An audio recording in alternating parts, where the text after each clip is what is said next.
जब आप एक पब्लिक प्लेटफॉर्म पे होते हो तो कुछ ऐसी चीज़ें आपको करनी पड़ती हैं, चाहे आप उसको करना चाहते हो या फिर नहीं करना चाहते।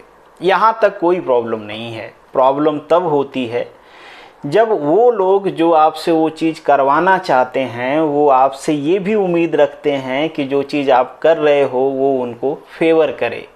अगर ऐसा नहीं हुआ तो वो आपसे नाराज़ हो जाएंगे, कुछ उसी तरीके से जैसे इंडियन शादी में फूफा जी लोग हो जाते हैं। हालांकि अक्सर फूफा जी लोगों की नाराज़गी बेवजह होती है, तो मैक्सिमम टाइम अब लोग समझ गए हैं तो मनाने भी नहीं जाते हैं। ये मैं इसलिए बता रहा हूँ क्योंकि ये मेरा खुद का एक्सपीरियंस भी है। अक्सर इस टाइप की केसेज जो कि स्टूडेंट से रिलेटेड होती है, वो चाहे गुजरात से हो, बिहार, राजस्थान, यूपी, कहीं की भी हो, आप लोग कहते हो तो मैं डिस्कस करते रहता हूँ। जब चीज़ें अभी रिसेंट की बात करें राजस्थान की, तो जब चीज़ें डिप्लोमा के फेवर में थी मैं वो कह देता था तो बीटेक वाले नाराज़ हो जाते थे, और जब चीज़ें बीटेक के फेवर में होती हैं मैं वो कह देता हूँ तो डिप्लोमा वाले नाराज़ हो जाते हैं। आप मुझसे अक्सर पूछते रहते हो कि इस टाइप की केसेस हुई हैं, ये फैक्ट्स हैं, आप इसको बताओ, इस पे आप क्या सोचते हो वो बताओ, क्या हो सकता है, क्या होना चाहिए वो बताओ। तो मैं वही बताने की कोशिश करता हूँ विथ फुल न्यूट्रलिटी, क्योंकि मेरा इसमें कुछ पर्सनल इंटरेस्ट होता नहीं। अगर आदमी का कुछ पर्सनल इंटरेस्ट होता है तो न्यूट्रलिटी थोड़ा सा ऊपर नीचे हो जाती है, बट यहाँ पे तो कोई पर्सनल इंटरेस्ट है नहीं तो न्यूट्रलिटी पे कोई फ़र्क पड़ने वाला होता नहीं, बट फिर भी आपकी नाराज़गी का थोड़ा सामना करना पड़ता है। खैर कोई बात नहीं, ये तो रहा बैकग्राउंड की चीज़ें। अब चलते हैं अपने मेन टॉपिक पे। टॉपिक ये है कि जीपीएससी में जो अभी आरटीओ का रिक्रूटमेंट हुआ है, एमबीआई और एएमबीआई का, उस पर केस हुआ है। केस किया है लड़कियों ने, इसलिए क्योंकि उनका सिलेक्शन नहीं हुआ, और जो जीपीएससी का क्राइटेरिया है कि जो लास्ट कैंडिडेट सेलेक्टेड है रिस्पेक्टिव कैटेगरी का, उसका 90% मार्क्स गर्ल्स का होना चाहिए, तभी वो मेरिट लिस्ट में जगह बना सकती हैं, नहीं तो नहीं बना सकती हैं। अगर ऐसा नहीं होता है, मतलब उनके मार्क्स नहीं आते हैं, तो जो फीमेल सीट होती है वो मेल को ट्रांसफ़र हो जाती है, क्योंकि ये हॉरिजॉन्टल कोटा है। हॉरिजॉन्टल कोटा का रिजर्वेशन ऐसे ही ट्रांसफ़र होता है, हर जगह होता है, ये कोई नई बात नहीं है। बट ये जो सिलेक्शन की क्राइटेरिया है वो अलग अलग स्टेट में अलग अलग है। इससे लड़कियां नाखुश थी क्योंकि एमबीआई और एएमबीआई में एक भी लड़की का सिलेक्शन नहीं हुआ है। हालांकि प्रेडिक्शन वाली जो वीडियो थी हमारी, उसमें भी मैंने कहा था कि नहीं होगा किसी का, क्योंकि उतने मार्क्स नहीं थे। इससे लड़कियां नाराज़ हुई और उन्होंने केस किया। केस में और एक ओरल ऑर्डर भी आ चुका है। ओरल ऑर्डर आया है 22 फरवरी का, जो आपको स्क्रीन पे नज़र भी आ रहा होगा, केस की डिटेल भी नज़र आ रही होगी। और ओरल ऑर्डर में कहा गया कि बेसिकली अगर इस केस में कोई अपॉइंटमेंट होती है तो वो अपॉइंटमेंट सब्जेक्टेड होगी to outcome of this petition, मतलब ये जो पिटीशन है इसके जजमेंट के सब्जेक्टेड होगी, जो मतलब ऑर्डर या जजमेंट जो आता है बाद में उसके हिसाब से इसको मॉडिफाई किया जा सकता है।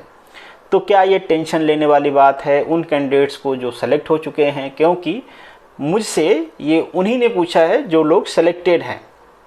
उनको एक डर है कि क्या इसमें अपॉइंटमेंट नहीं मिलेगा, क्या ये चांस है कि जिन लोगों को फीमेल सीट ट्रांसफ़र हुई है उनको निकाला जा सकता है। तो ऑब्वियसली जो जजमेंट है ये कोर्ट को करना है, और जब तक जजमेंट नहीं आता है तब तक तो जज साहब को भी नहीं पता होता है कि जजमेंट क्या आने वाला है। मान लो जज साहब ने पहले से डिसाइड कर रखा है तो भी पूछोगे तो नहीं बताएंगे, क्योंकि वो एक तरह से इलीगल ही हो जाता है। क्योंकि अल्टीमेटली जो जजमेंट होता है वो डिबेट पे, प्रूफ पे, इन सब चीज़ों पे डिपेंड करता है, ज़्यादा डिपेंड करता है आपके डिबेट पे, आपके आर्गूमेंट पे। क्योंकि सेम प्रूफ लेके वो वकील हार जाता है और दूसरा सेम प्रूफ के साथ जीत जाता है, मतलब डिबेट मैटर करता है। ये डिबेट मैं इसलिए खेल रहा हूँ क्योंकि इससे पहले भी इस पे केस हो चुका है और वहाँ पे हाई कोर्ट का जजमेंट भी आया था, मैंने डिस्कस भी किया था। बड़े हार्ड लैंग्वेज में हाई कोर्ट ने कहा था कि लड़कियों का जो क्राइटेरिया है वो लड़कों से सेपरेट होना चाहिए। फिर वो मैटर चूँकि एक पर्टिकुलर वैकेंसी को लेके था जहाँ पे ऑलरेडी सिलेक्शन था, तो लोग उसको लेके सुप्रीम कोर्ट चले गए। फिर तब से लेके अभी तक जीपीएससी ने उसमें कोई भी मॉडिफिकेशन नहीं किया है अपने क्राइटेरिया में। तो यहाँ पे क्या पॉसिबिलिटी है?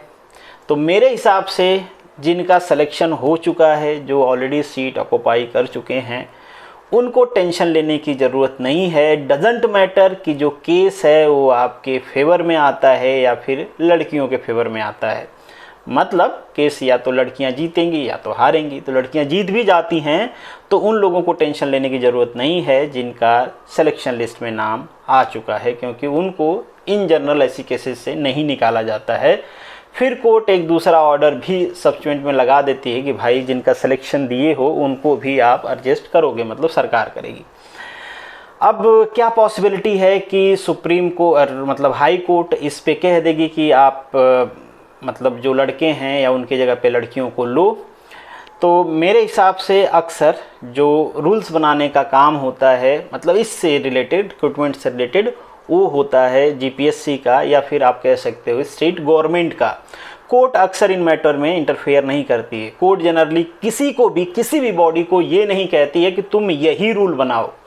कोर्ट बस ये कहती है कि जो तुम रूल बनाए हो वो कॉन्स्टिट्यूशन को वायलेट नहीं करना चाहिए, बस इतनी सी बात होती है।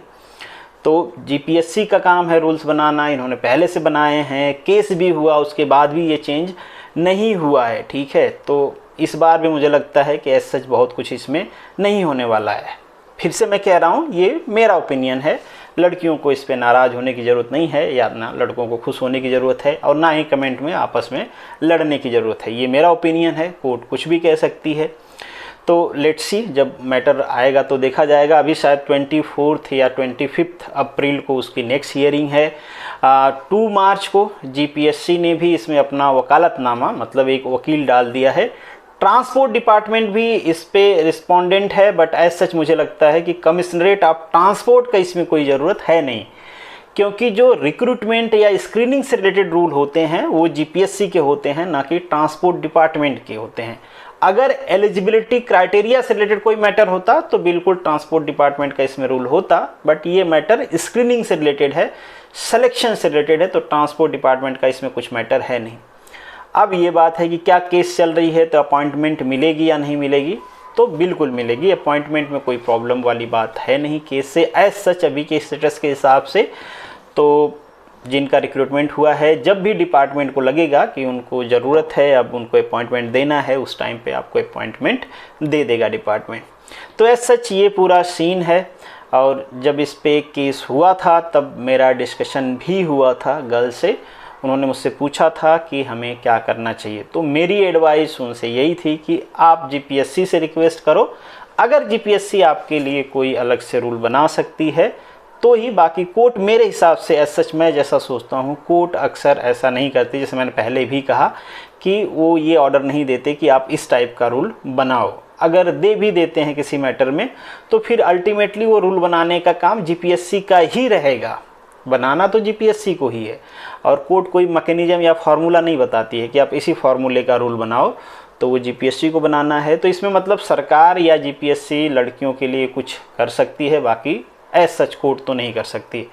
तो मुझसे जब बात हुई थी उन लोगों से तो मैंने तो उनको ऐसे कहा था, फिर बाद में उनका मेरा कोई कम्युनिकेशन हुआ नहीं। फिर उन्होंने जो भी आगे उनका डिस्कशन हुआ होगा उसके हिसाब से उन्होंने केस किया है। बट केस क्या हो सकता है वो तो हमने डिस्कस कर लिया है। लेट्स सी कि क्या होगा। बाकी का निकलता हूँ। जय हिंद।